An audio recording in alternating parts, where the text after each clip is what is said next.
Entrando o pessoal novamente aí. E nós continuamos com as nossas explicações. Tá? Então, esse inciso segundo, que trata do princípio da legalidade, ele estabelece que o particular, ele só é obrigado a fazer ou deixar de fazer algo quando tiver uma lei vigente, volta lá à aula passada, que defina essa conduta dele. Diferente do princípio da legalidade aplicado ao particular, é o princípio da legalidade do artigo 37 da Constituição Federal Brasileira. Porque lá no artigo 37 é o princípio da legalidade aplicado ao administrador público. E lá o artigo 37 diz que o administrador público deve cumprir o que diz a lei. Como eu falei com vocês, é o estrito cumprimento do dever legal. Já o particular, diferentemente, eu tenho o princípio da legalidade de forma extensiva, aonde para o cidadão apenas é obrigado a fazer ou deixar de fazer algo em virtude de lei, ok? Então cabe a interpretação, cabe o cidadão poder analisar se cumpre ou não cumpre essa determinação, diferente do Estado, que é o princípio da legalidade estrito sensu. A súmula 686 do STF, anotem aí, súmula 686 e 636 do STF são exemplos de princípios da legalidade. Ok? Artigo súmula 686 e 636. Ok? Vamos lá. Direito à livre manifestação e direito de resposta. O direito à livre manifestação e o direito de resposta, inciso 4º e 5º do artigo 5º da Constituição Federal Brasileira, e o direito de manifestação é livre manifestação do pensamento, salvo o anonimato, garantindo a outra parte o direito de resposta. Então, em meios de era digital, né, o que a gente mais vê são as pessoas se valendo desse direito à livre manifestação de pensamento, né, e ao direito de resposta. Só que esse princípio, que garantido pela Constituição Federal Brasileira, como eu falei com vocês, ele não é absoluto. Ao passo que essa livre manifestação de pensamento, como o inciso 4º fala, vedado o anonimato, então, ou seja, eu tenho que indicar, apresentar quem foi que trouxe essa informação, essa manifestação de pensamento, esse direito ele não é absoluto. E a parte ofendida, ela terá, além do direito de resposta, que a lei diz que é o direito ao desagravo, nos mesmos modos e na forma que foi feito o agravo, ou seja, a manifestação, a parte que se sentir ofendida poderá ingressar com uma ação judicial, né, de danos morais e até no juizado especial criminal com relação a uma calúnia, difamação ou uma injúria praticada por essa pessoa.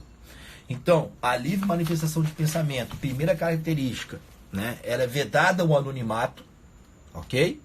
Eu posso me expressar desde que eu realmente me identifique nessa manifestação.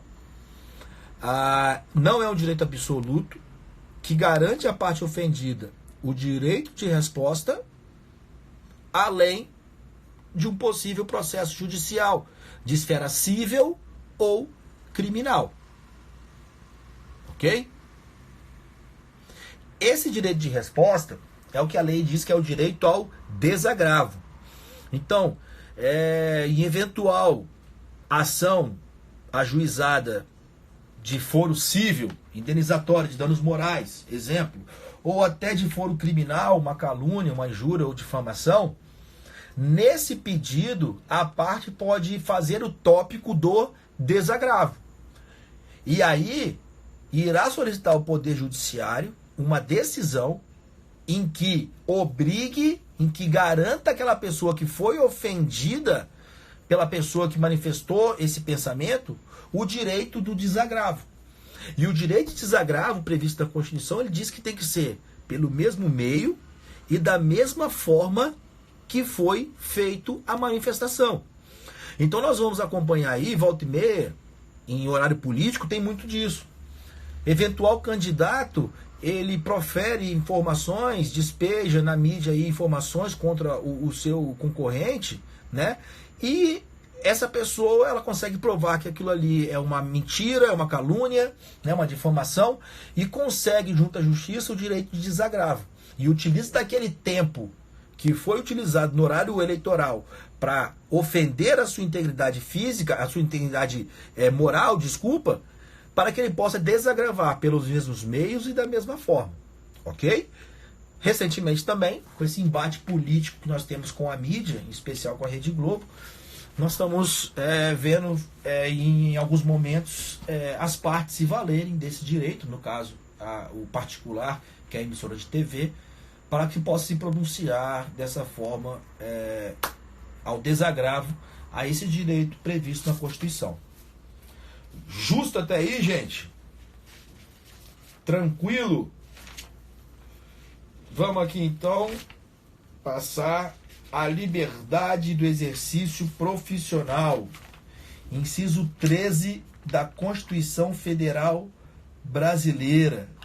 Então, o inciso 13 da Constituição, ele diz que... Vamos lá, inciso 13 da Constituição, deixa eu abrir aqui para vocês. É livre o exercício de qualquer trabalho, ofício ou profissão, atendido às qualificações profissionais que a lei estabelecer. Então, ou seja, o inciso 13 fala, olha, qualquer cidadão, seja naturalizado, seja estrangeiro residente em solo brasileiro, a ele é garantido o direito de exercer a sua profissão. Agora, como nós sabemos, nenhum desses direitos são absolutos. E aí, na segunda parte do inciso 13, o legislador do Constituinte fala, atendidas as qualificações profissionais que a lei estabelecer. E o que é essa lei estabelecer? São os regulamentos, são as legislações de cada órgão de classe. Então, nós temos um exemplo aqui, que é o exame de coeficiência do CRC. Então, a Constituição fala, é livre o exercício profissional. Agora, para que eu possa exercer a profissão, eu tenho que cumprir as regras, as leis, a normatização para o exercício daquela profissão. E hoje, para o direito brasileiro, para você ser considerado contador, você precisa, após a graduação, ser aprovado no exame de coeficiência do CRC. E aí, com a sua aprovação nesse exame, você vai ter a sua carteirinha de contador e poderá aí sim exercer sua profissão assinando e respondendo pelos livros contábeis. Outra discussão que nós temos, e até o atual governo já trouxe à tona essa discussão, que é uma ideia dele abrir, é com relação à OAB, né, a profissão do advogado. Pautado nesse inciso 13, né, mas analisado de uma forma restritiva e gramatical, que é a forma errada, como eu falei com vocês, aqui a Constituição nós temos que analisar de forma sistêmica e extensiva. Aqui, hoje, nosso atual governo entende que para que você exerça a profissão de advogado pela Constituição, é necessário apenas que você seja bacharel em direito. E aí, ele tenta com isso o que? Acabar com o exame da Ordem dos Advogados do Brasil.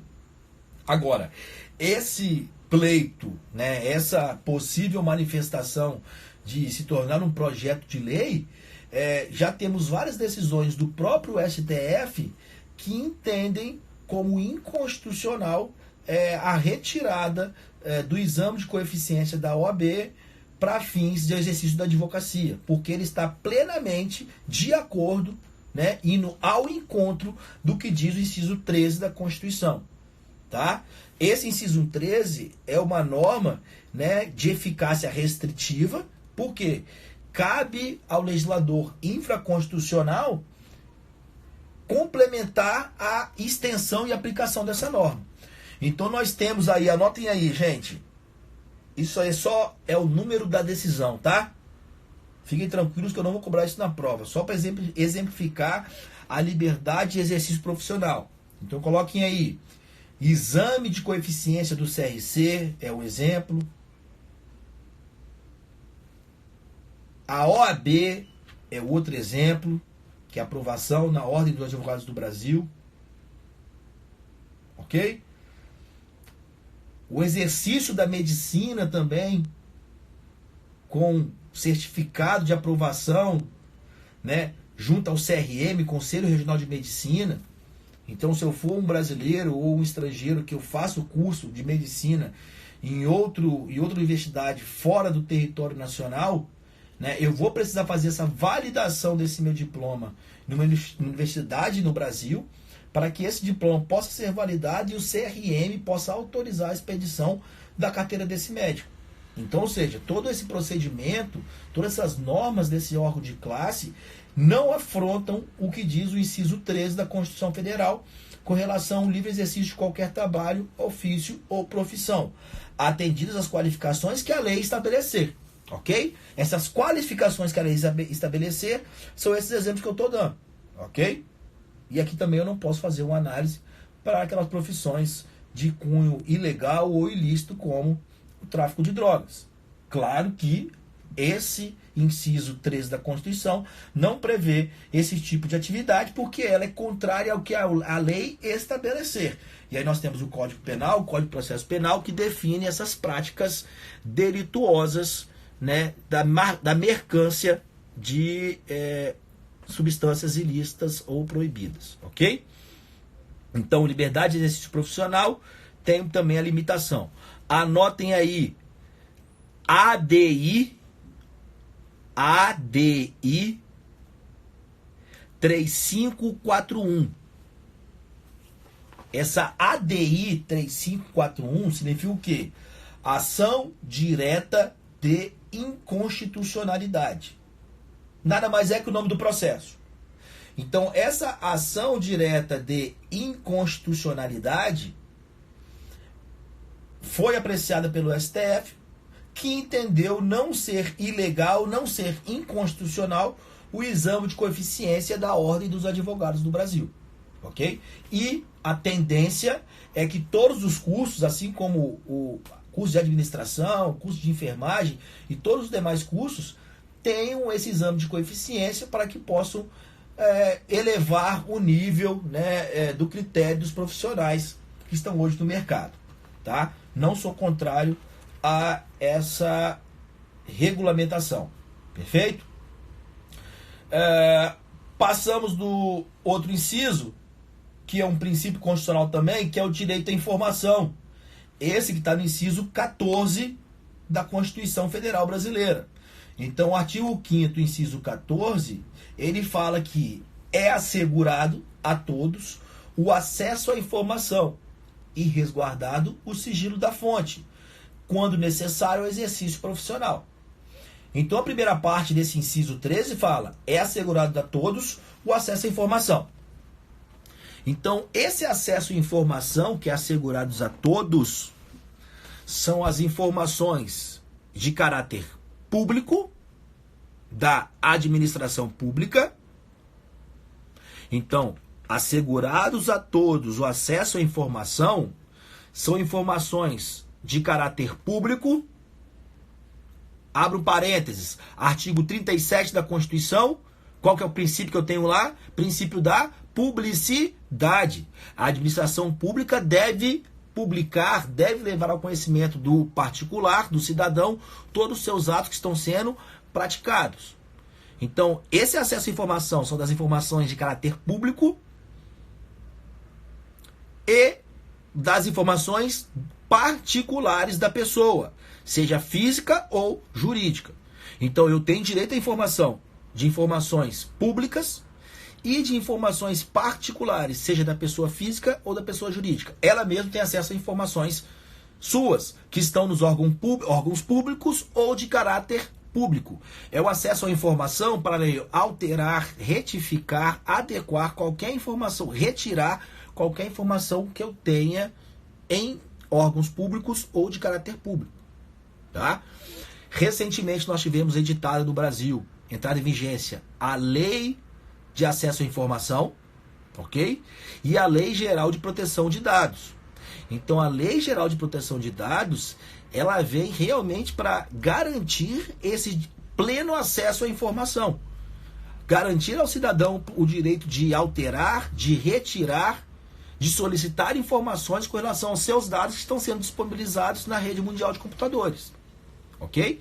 E na semana passada o governo também editou uma medida provisória, mais um exemplo de medida provisória, suspendendo a necessidade dos órgãos públicos publicarem os seus balanços, as suas atividades, de acordo com a Lei de Informação da Administração Pública.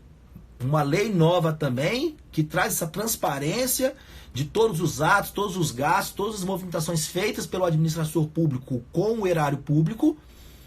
E, recentemente, o presidente da República editou uma medida provisória restringindo ou suprimindo a aplicação dessa norma, interrompendo enquanto estamos nesse estado de pandemia. E o STF prontamente já declarou a inconstitucionalidade dessa medida provisória. Ou seja, em mesma situação de caos, o órgão público é obrigado a disponibilizar essas informações ao cidadão. Perfeito? O que pode adequar, mudar o prazo, a forma de se apresentar, o modelo de solicitação, agora, sempre que solicitado, inclusive pela mídia, né, pelo jornalismo, deve sim ser esclarecido esses movimentos de acordo com a Lei de Acesso à Informação. Tá? E a segunda parte desse acesso à informação fala resguardado o sigilo da fonte quando necessário exercício profissional. Então nós temos aí algumas profissões que pré-estabelecem esse sigilo da fonte. O jornalista é um exemplo, o advogado é outro exemplo, o médico é um outro exemplo, que tem inerente à sua atividade, né, também o sigilo profissional, a obrigação de cumprir esse sigilo. Mas a todos é garantido esse acesso à informação. E já fazendo um link com a outra parte da matéria, que são remédios constitucionais, sempre que um cidadão tiver esse direito de informação restringido de forma ilegal pelo Estado, o cidadão poderá se valer de um remédio constitucional, como falei para vocês, para ter esse direito garantido. E nesse caso do acesso à informação, o remédio constitucional é o habeas data. Habeas data, do latim, liberar os dados. Garantir o acesso aos dados. Então anotem aí, com relação ao direito ao acesso à informação, sempre que ele for restringido, negado de forma ilegal pela administração pública, ou em caráter de administração pública, o cidadão poderá impetrar. Remédio constitucional se impetra. Ajuizar é ação ordinária. Remédio constitucional é impetrar. O cidadão irá impetrar um habeas data, ok?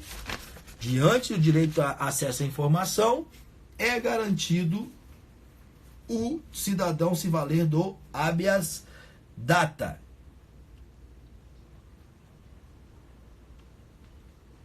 Ok? Tem aqui umas decisões também com relação a pesquisas eleitorais que tentaram burlar, mas o STF, na casa até o ministro Ricardo Lewandowski, teve a decisão também de constitucionalidade. Anotem aí, ADI 3741. Quem quiser dar uma olhadinha depois na decisão, tá aí. ADI 3741, que trata do direito à informação. Ok? Alguma dúvida até aí, gente? Com relação aos incisos do artigo 5º da Constituição, vocês estão fazendo as anotações? Ficou alguma dúvida? Alguma coisa que eu passei rápido, vocês querem que eu volte aí para fixar o conteúdo? Se não houver manifestação, nós vamos seguir. E ó, só para avisar vocês que nós quase já estamos batendo o Gustavo Lima, hein? Nós estamos com 28 inscritos aqui na live. Então já a gente bate Gustavo Lima e aumenta aí, né, o número de pessoas para a live do Jorge Mateus no próximo sábado. Beleza? Vamos lá, galera. 27 agora. Isso aí. Estamos no caminho. Próximo inciso da Constituição é o direito, só para relaxar um pouco, direito da reunião. O direito de reunião, gente, é também assegurado a todo cidadão. Tudo que eu estou falando está na apostila, tá, gente? Tudo que a gente está debatendo aqui está na apostila, tá? E eu estou aqui só para passar as informações, para orientar os estudos e eventuais dúvidas também eu tiro no portal para vocês, tá bom? Vou responder um colega aqui do portal. Show de bola! Show de bola, pessoal. Então, o direito de reunião, que também é uma previsão constitucional, e aí eu tenho direito de reunião lá no inciso 18 da Constituição Federal, 16, desculpa, fala que todos podem se reunir pacificamente, sem armas, grifem aí, sem armas, em locais abertos ao público, independentemente de autorização, desde que não frustrem outra reunião anteriormente convocada para o mesmo local, sendo apenas exigido prévio aviso à autoridade competente. Então, ou seja, é garantido ao cidadão, aos particulares, o direito à reunião, a livre manifestação de pensamento, o direito de associar-se, desde que seja para fins pacíficos, anotem aí, para fins pacíficos e sem o uso de armas.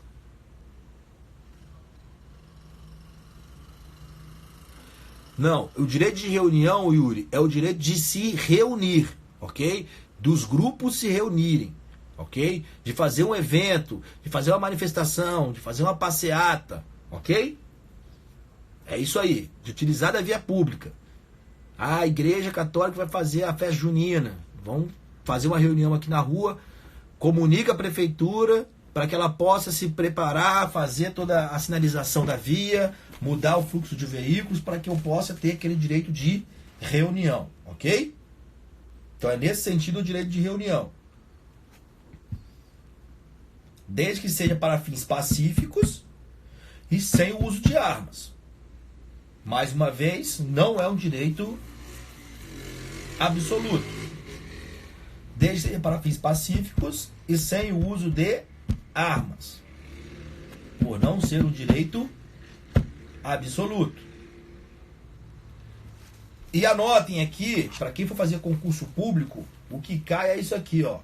Essa parte, independentemente de autorização.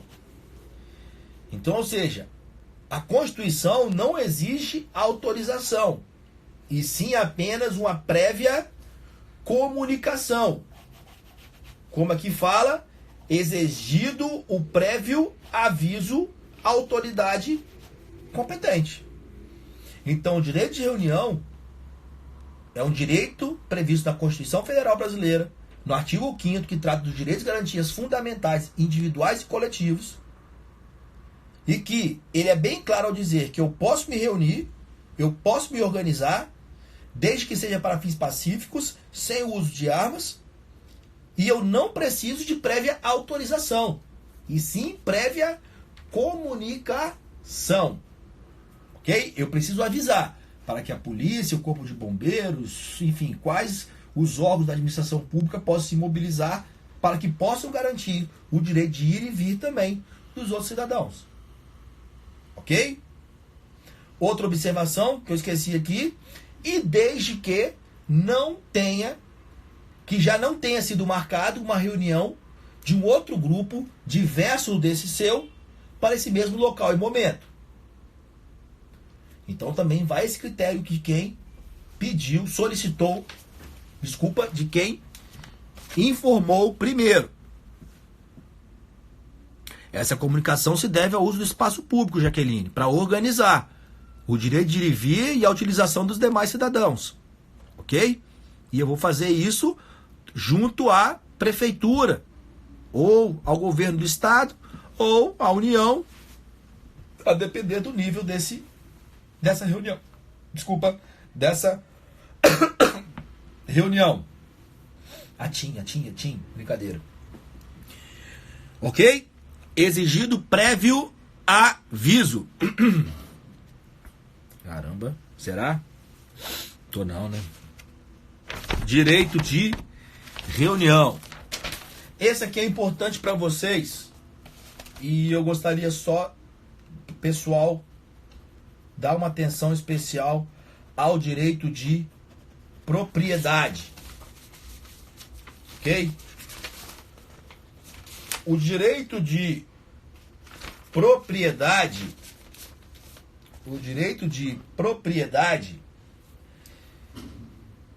ele, mais uma vez, né, sendo repetitivo, não é um direito absoluto.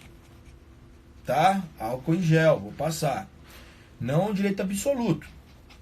E aí, a propriedade no direito brasileiro, ela deve atender à sua função social. Então anotem aí, primeira informação. Toda propriedade do direito brasileiro deve atender à sua função social. Ok? E o que é essa função social, Paigel? São as normas da administração pública com relação ao uso da propriedade, seja ela rural, seja ela urbana. E essa função social da propriedade, se ela não for observada pelo proprietário do imóvel, essa função social, ou do bem imóvel também, né? Porque a propriedade, e aí eu estou falando da propriedade tanto dos bens móveis, quanto dos bens imóveis. Perfeito? E aí, essa propriedade, se ela não atender à função social, ela pode sofrer 3 intervenções. Anotem aí. Quando não cumprida a função social da propriedade, o seu titular pode sofrer 2 pontos. 2 pontos. Uso capião, desapropriação e expropriação. Então, quando não atendida a função social da propriedade, o particular poderá perder essa propriedade, seja um bem móvel, seja um bem imóvel, por meio do uso capião, desapropriação e expropriação. Vamos no primeiro. Uso capião. É quando um particular... Uso capião. É quando um particular, por meio de uma posse mansa e pacífica, vírgula, por um tempo duradouro, utiliza a propriedade de outro particular. Então, a uso capião, gente, só pode ocorrer entre particulares. Ok? Eu jamais posso usucapir uma propriedade pública. Perfeito? O uso capião particular, particular. A desapropriação, eu já tenho poder público retirando o seu direito de propriedade. Ok? Então, na desapropriação, eu tenho o poder público retirando o poder de propriedade do particular. Para que o poder público possa restringir, retirar a propriedade do particular por meio da desapropriação, é necessário o pagamento, é necessário o adimplemento do valor da propriedade. Então, para que o Estado possa desapropriar uma propriedade, primeiro, ele vai ter que pagar por essa desapropriação. Segunda coisa, eu tenho que ter o quê? O interesse público. Então, a desapropriação ocorre quando o Estado restringe ou retira o direito de propriedade do particular mediante interesse público. E aí o interesse público, ele prepondera o interesse do particular, ok? É o poder príncipe do Estado.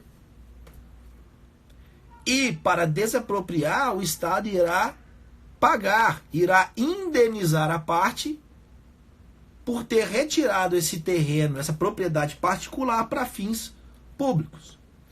Ah, então aqui eu quero passar uma ponte, aqui vai passar uma rodovia, aqui eu vou construir uma escola pública. Qualquer que seja a necessidade de interesse público, o Estado pode desapropriar a propriedade privada, mediante o pagamento dessa indenização.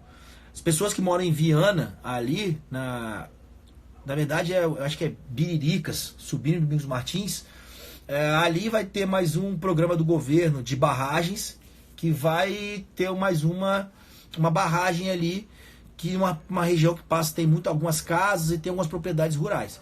Então essa parte de Viana está nesse processo de desapropriação, né? O valor, inclusive, já está sendo pago para algumas famílias, outros estão depositados judicialmente. O que se discute da desapropriação é o real valor do imóvel. Que a parte vai perder o imóvel, ele vai perder o imóvel, porque o interesse público prepondera ao privado, ok? E a desapropriação eu tenho o pagamento. Ô Yuri, não se aplica o aluguel ao usucapião, por quê? Porque aí eu tenho um justo título que quebra a usucapião. Então eu falei que os requisitos da usucapião para vocês de uma forma genérica, tá? Mas eu tenho assim, posse mansa, pacífica, duradoura, ok? Desde que eu não... aí vai ter 5, 10, 15 anos, a depender da modalidade de usucapião, e desde que eu realmente não tenha esse conhecimento e que eu não fui comunicado por esse real proprietário. Então, nesse caso do aluguel, enquanto o contrato está vigente, está valendo, não cabe o campeão. Ah, pai Gel, mas eu alugar um apartamento, já tem mais de 5 anos que eu não pago aluguel, o dono não vem aqui, ele não me cobra nada, eu que pago o condomínio, eu paguei a taxa extra do condomínio para reformar o apartamento. Bom, aí é um caso que a gente vai se analisar a possibilidade das do campeão. Mas em regra geral, haver um contrato, né, e eles sendo vigente, eu não tenho o requisito da uso campeão, tá bom? Deixa eu ver aqui, ó. Exatamente, Wilson.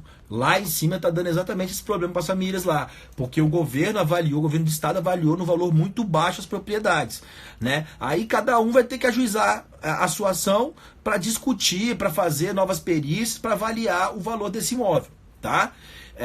Aí eu tenho que ver se a propriedade era frutífera, se tinha patrimônio agregado construído na propriedade, enfim, tem vários requisitos que cada propriedade vai ter que discutir. Lógico que se a minha propriedade eu não tem nenhuma benfeitoria feita nela, não tem nada a acrescentar, o valor é aquele ali mesmo, tá bom? Mas a discussão é essa aí mesmo.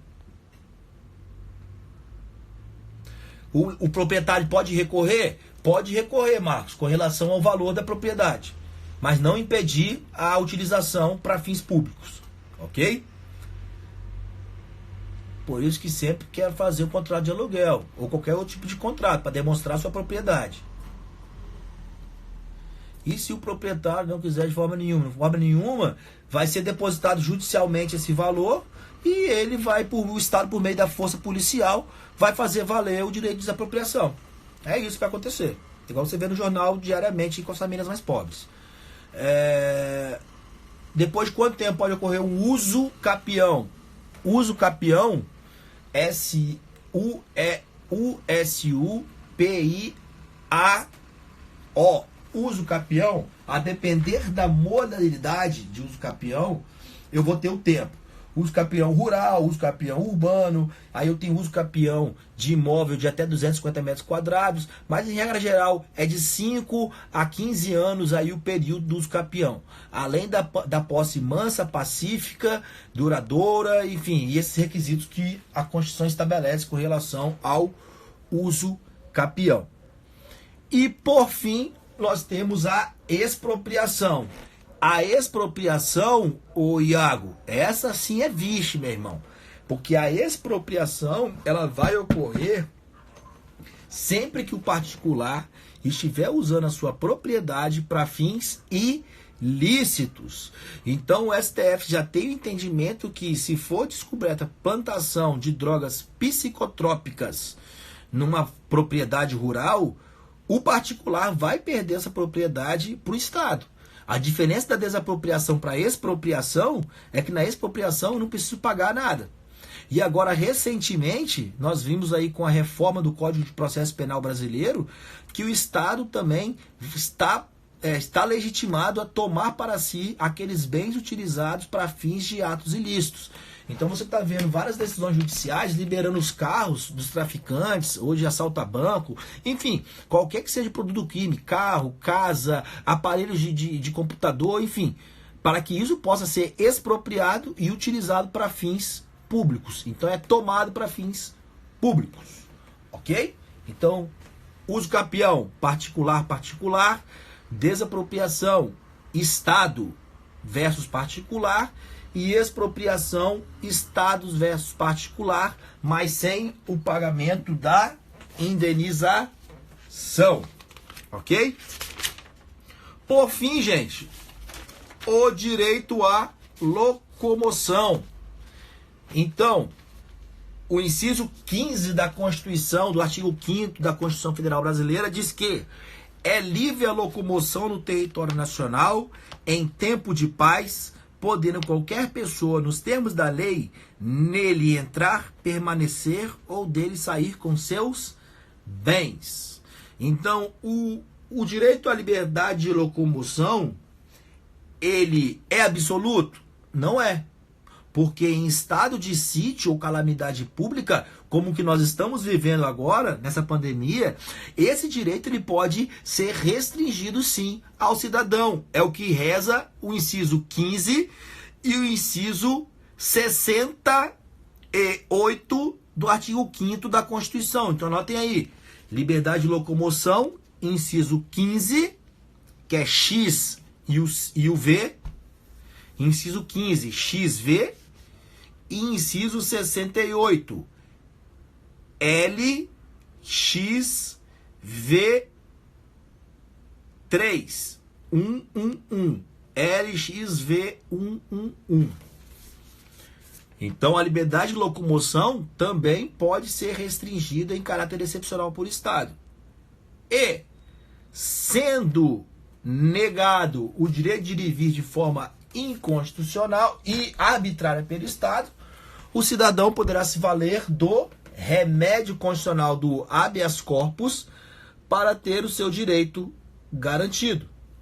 Então aqui nós já trabalhamos o artigo 5º, o que são as cláusulas pétreas, as características dessas cláusulas pétreas, batemos aqui alguns dos mais relevantes incisos do artigo 5º da Constituição Federal Brasileira e já apresentei para vocês também os remédios constitucionais do habeas data, sempre que esse direito de informação for negado, e do habeas corpus, sempre que meu direito de ir e vir for negado. Beleza, gente? E aí o outro remédio constitucional, ainda temos um tempinho aqui antes do final da nossa aula, é o mandado de segurança. O mandado de segurança, ele pode ser apresentado tanto de forma individual como de forma coletiva. Então, mandado de segurança é um remédio constitucional que pode ser impetrado de forma individual ou coletiva. Vou voltar aqui, Maiara, com relação à dúvida da expropriação. Então vamos lá. Eu sou lá do Pernambuco, né? Sou lá do Pernambuco e tem uma fazenda que eu planto coco. E no meio dessa fazenda de plantação de coco, eu começo também a plantar pés de maconha. E a Polícia Federal sobrevoa a minha fazenda e encontra pés de maconha plantado. Além de eu responder pelo crime de tráfico ou associação por tráfico, né, eu vou também ter essa propriedade expropriada. Ok? Então o Estado vai tomar essa propriedade desse particular, porque não estava atendendo a sua função social. Ok?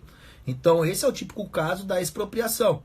E aí agora o legislador, o Código de Processo Penal, está se valendo disso para apreender carros, motos, imóveis, computadores, telefones de todas as pessoas que são presas e que conseguem se provar que esses produtos são oriundos do crime. Ok? Parabéns, Jaqueline, exatamente isso. E por fim, o mandado de segurança pode ser impetrado tanto de forma individual quanto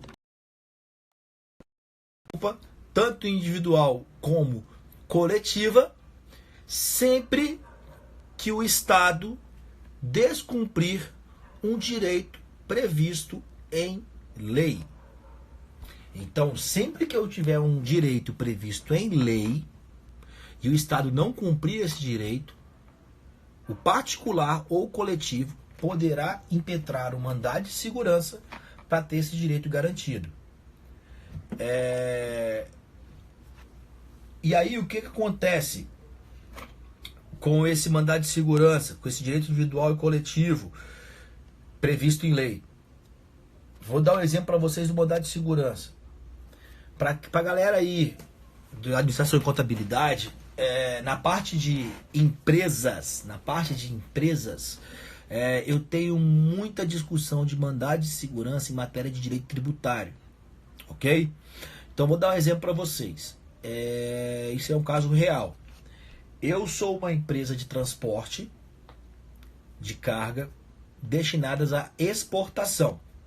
Então eu pego essa carga lá do embarcador, no interior do estado, trago ela até o porto de Capuaba, ela entra num container e é exportada para outros países. Ok? Para essa operação, né, de mercadorias para o exterior, eu tenho uma lei Candir, que é uma lei que isenta essas empresas de exportação, né, de mercadorias para exportação, de pagar o tributo do ICMS. Beleza? Então, em matéria de exportação, alguns estados são beneficiados por essa lei Candir, como o estado do Espírito Santo, que isentam o imposto de ICMS para essa operação. E aí, uma transportadora X aí de carga, ela entende que essa isenção do ICMS se aplica à operação dela também. Só que a Receita Estadual do Espírito Santo está notificando ela, abriu um processo administrativo contra ela, dizendo que ela está sonegando o imposto de ICMS porque ela não está declarando esse imposto na sua nota. Não está declarando, mas não está pagando esse imposto na sua nota. Está declarando como zero, entendendo que ele é isento por essa lei Candir. O particular, entendendo que está sendo exigido dele o cumprimento de uma obrigação que é contrário ao que diz a lei, ele vai impetrar o mandado de segurança para declarar a inconstitucionalidade desse auto de infração que entende que ele tem que pagar o imposto de ICMS. Consegui ser claro nesse exemplo? Então eu tenho direito previsto em lei. O outro caso do mandado de segurança é em caso de concurso público. Eu passei no concurso público, cumpri com todas as normas do certame do concurso e agora não fui aprovado. Eu entro com mandado de segurança para quê? Para que eu possa ter o meu direito a exercer esse cargo público pelo Poder Judiciário. Ok? A expropriação em qualquer propriedade. Então, conta bancária também. Desde que comprove que é fruto proveniente de atividade ilícita. Justo até aí, gente? Remédios constitucionais, artigo 5º da Constituição. Ficou alguma dúvida? Exemplos foram passados? Quer que eu repita alguma coisa? Show de bola? Legal. Então, vou reforçar para vocês. Olhem no portal que eu já alterei a data de entrega dos trabalhos, ok? A entrevista com o contador, com o administrador, até semana que vem. E a lista dos exercícios só no dia 13, perfeito? A lista de exercícios, podem trabalhando de acordo com o que nós já estamos passando, as informações em sala de aula aqui, tá? Vou lá voltar no remédio constitucional. E se atentem às questões que eu postei no portal com relação aos trabalhos, beleza? Remédio constitucional, mandado de criança garante direito apenas suspende de determinação. Então vamos lá. O remédio constitucional são nome de ações, pode também, expropriação das contas bancárias, como eu falei, qualquer propriedade, Marcos. Então vamos lá. Os remédios constitucionais, eles são ações judiciais que o particular poderá utilizar sempre que um direito ou garantia constitucional for negado de forma indevida. Beleza? E aí sempre que o meu direito de ir e vir for negado, o direito de reunião for negado, o direito de acesso à informação for negado, o direito à vida for negado, ou qualquer outro direito, eu tenho os remédios constitucionais, que são ações que têm prioridade de tramitação na justiça, para que esse direito possa ser resguardado pelo Estado. E esses remédios constitucionais são o habeas corpus, sempre que eu tenho minha liberdade de locomoção restringida pelo Estado, de forma ilegal, o habeas data, que é o acesso à informação, e o mandado de segurança, que é sempre que eu tenho uma legislação, uma lei sobre determinado assunto, e essa lei não está sendo aplicada pela administração pública. E aí eu vou impetrar o mandado de segurança para discutir a validade dessa lei ou não. E que aí o Poder Judiciário possa declarar a inconstitucionalidade desse auto de infração, enfim, dessa determinação contrária ao que diz a lei. Esse é o mandado de segurança. Tá bom, gente? Dê uma lidinha na apostila. Eu vou ver se eu consigo algum link de alguma videoaula também, de algum professor de direito que eu recomendo, para que vocês possam estar assistindo. Façam os exercícios, perfeito? E se tiverem com dúvida, podem tirar as dúvidas comigo pelo WhatsApp, pelo chat aqui também do Instagram, enfim, estou à disposição de vocês, tá bom, pessoal? Aguarda aí os trabalhos, tá? Não se atente, não se preocupe com a forma, com o formato dos trabalhos, apenas ao conteúdo. A entrevista com o profissional é para que vocês possam visualizar como que é o dia a dia desse profissional no mercado de trabalho, para vocês já se prepararem com aquelas informações que são relevantes, vocês se apegarem na faculdade para que vocês possam ser profissionais de excelência no futuro. Beleza? Agora são 9h45. Estou à disposição aí. Senão a gente pode dar por encerrada a nossa live de hoje. Coloquei as informações no portal também. E estou à disposição de vocês para o que vocês precisarem, tá? Obrigado pelo feedback aí, tá bom? Quiserem falar alguma coisa, mandem lá a mensagem que eu respondo. E agradeço a participação de todos. Show de bola? Isso aí, saudações rubro-negras a todas e boa noite. Opa!